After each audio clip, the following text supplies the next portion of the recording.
Good morning, good afternoon, good evening, wherever you might be, and welcome to my post on Einstein and his wife.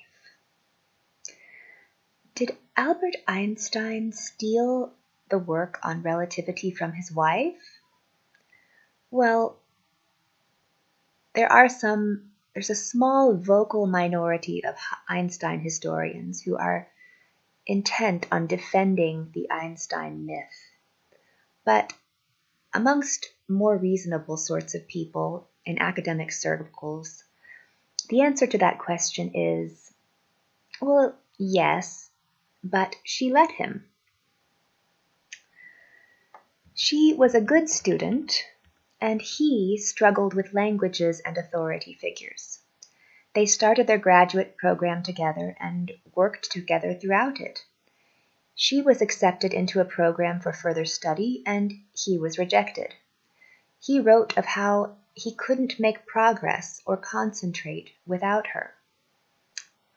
When I read Helmholtz for the first time, it seemed so odd that you were not at my side, and today this is not getting better. I find the work we do together very good, healing, and also easier. This is from a set of letters exchanged when they were separated. Near the end of her studies, she got kicked out of her program when she became pregnant in 1901. She took her final examination for a second time after her pregnancy became urgent, and she scored lower in all sections compared to her first attempt at the exam. And she would have passed each time had it not been for a single professor who didn't think that women belonged in mathematics. He gave her half of the grade of every other student he'd ever had. The baby she had didn't survive, or it was given up for adoption, and they married, Albert and Mileva Einstein, in 1903. In Albert's miracle year, 1905, he published 5 groundbreaking papers, commented on 21 scientific articles, and submitted his thesis, which was on a topic closely related to his wife's uncompleted thesis. He did this all while working 9 hours per day, 6 days per week at the patent office. Leading up to the miracle year, his wife, Mileva, was at home with no children, supposedly doing nothing more than keeping house. She had a baby in mid-1904, and 4 out of 5 papers were completed before the summer of 1905. Women of her class would have a nurse to help with a baby for the first year, giving her ample time to work on the papers. One historian wrote, after they had finished one of their 1905 papers, Albert laid in bed for 2 weeks, while she obsessed over the details before mailing it to the journal. Remember, this woman has more years of physics education than Albert. And many reported that their relationship was somewhat maternal. She thought he seemed like a lost little boy that needed to be taken care of. Their relatives reported that in the evenings they would sit together until late at night discussing physics. Albert would say at parties, "I need my wife. She solves all of my mathematical problems for me." This is from a biography of Einstein's wife written by a woman from Serbia, and it's been translated into German and French, but those who write their biographies in English would have a difficult time reading it, I'm sure. Later, in 1908, when Albert was gaining fame, and when he was asked to give lectures on the 1905 papers he'd written, or that his wife had helped him write, 8 pages of Albert's first lecture notes were in her handwriting. So is a letter drafted in 1910 in reply to Max Planck who had sought Albert's opinion. So she helped him when they were in school, and she helped him when he was trying to break back into academia. Prior to their marriage, they wrote to each other about their work on a capillary paper, which was published under Einstein's name. And he also wrote to her of our work on relative motion. But she didn't want her name on the papers or patents because a woman's name would weaken their chances.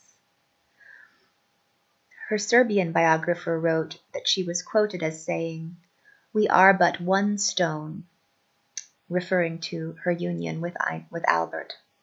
The translation of Einstein is one stone.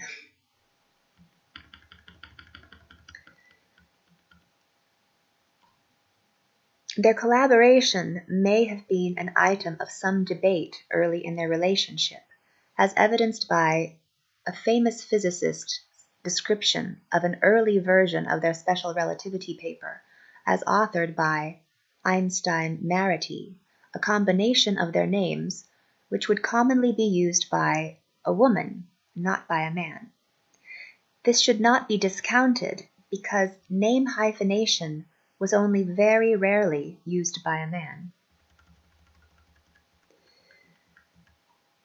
Albert later turned into a pig-headed jerk to his wife, who had given him so much.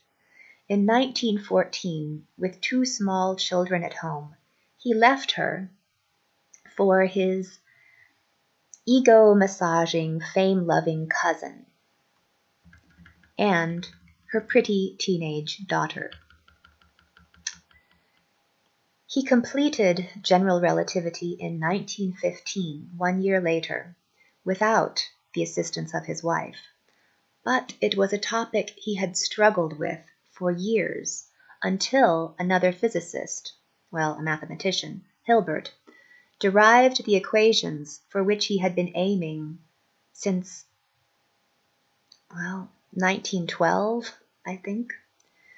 Since the evidence shows that Mileva, his wife, had helped him with his schoolwork, with writing his 1905 papers, and with writing his 1908 and 1910 lecture notes and correspondences.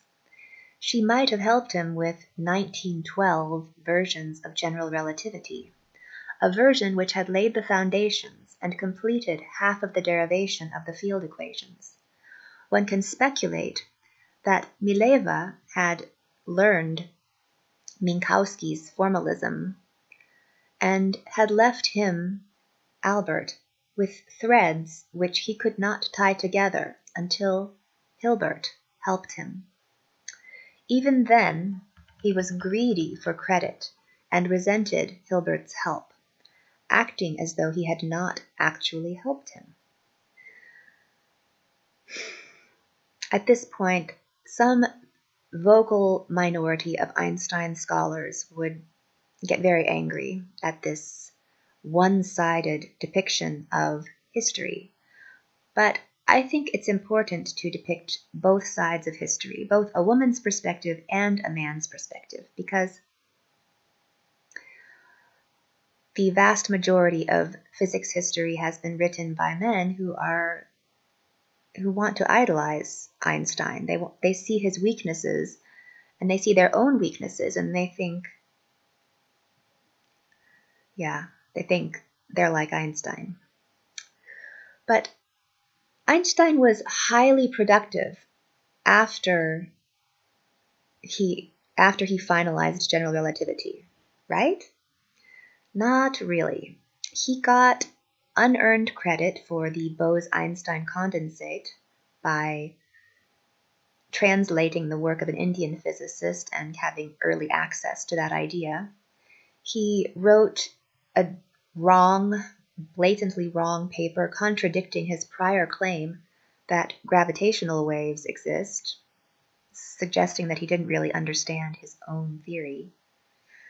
And he supported a demonstrably wrong interpretation of cosmology and quantum mechanics.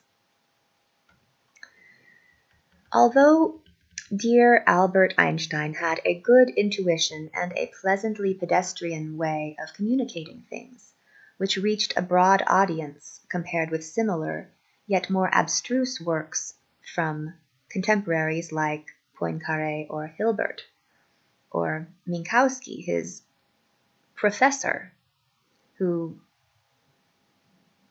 didn't like him very much, thought he was lazy, and who died before Einstein published general relativity, a concept which was, by some measures, a misinterpretation of Minkowski's work. In my opinion, Albert Einstein was in many respects lazy, a poser, and a cousin-marrying egomaniacal jerk who was horrible to his wife. He made lots of mistakes in his published work. His musical ability was grossly exaggerated, and he wasn't able to speak a second language or write on a chalkboard properly. But he was good, charming perhaps. He was good at persistently getting the help he needed to communicate the things he thought were important, even if his helpers didn't get much acknowledgement. It is hard for some people to understand why his wife would be so self-sacrificing, foregoing fame and physics. But I get the sense that those people have never thought about the drawbacks of fame. They've never felt like a perpetual outsider in their academic discipline, or borne the full responsibility of raising children with an uninvolved spouse, as was the case for Mileva. They also may have never been in love or willing to make themselves small in order to get a person to marry them. One common argument against the Mileva-Marek authorship thesis is that Albert wrote about physics to her and to his friends all of the time, and she didn't. Firstly, in the collection of Einstein-Marek love letters, 43 of them are from Albert and 10 are from Mileva, suggesting that many of hers have gone missing. Secondly, I would suggest that she had women friends who were not terribly interested in physics, and that she had grown accustomed to men keeping her at arm's length in an academic setting. Einstein was the rare exception, and that was why she loved him. Several examples of what she wrote about her work to her friends and family are provided in a selection of references, which have been regularly neglected or dismissed by Einstein cheerleaders who wish to see themselves in his heroism, despite reported laziness, rejection of authority, and disorganization. So I encourage you to click on the link in the box below, because there is a long list of references and a written version of this post to give you a lot of background on all of the things I've said. Thank you for watching, and please tune in for the next videos.